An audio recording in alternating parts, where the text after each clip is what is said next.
Ассалямуалейкум. Сіздермен бүгін банковский счеттарыңызға аресті тексереміз. Және оның себептерін көруге болады. Бұл сайт арқылы көрсетемін сіздерге. Ол бізде әділет гов деген сайт.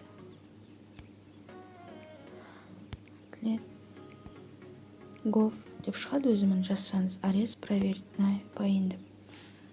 Соған кіресіз, да, мына екіншісінде тұрады, шығады. Свои аресты деп, проверьте свои аресты деп. Соған кірсеңіз, иінді жазуға болады, немесе бейін жазуға болады. Егер де сізде бизнес болса, бизнес бойынша ипіңіз болса, туыңыз болса жазсаңыз болады, немесе христианский хозяйство болса, осыны жазасыз, немесе иін. Баны бізде жеке кәсіпкер, ол ипінің несін тексереміз қазір. Екеуі бірде болады бізде ипіда. Соны жазамыз, мына жерге иінді вставить дей саламын, мен бағаны сақтап алдым.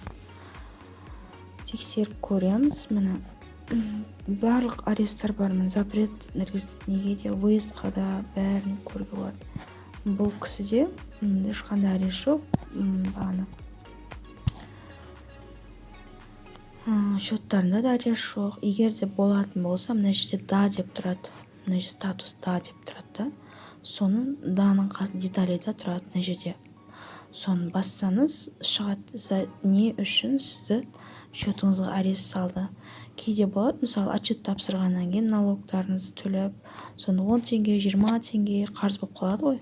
Соның өзіне де арест түседі. Себебі налоговыйда ол автомат компьютермен жұмыс жасалады ғой.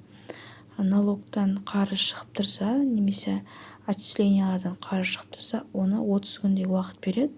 Ол күнде сіз ақшаны төлемесеңіз, онда сіздің счетыңызға арест түседі. Бірінші 2 рет уведомление жібереді, одан кейін арест жабады сіздің счетыңызды.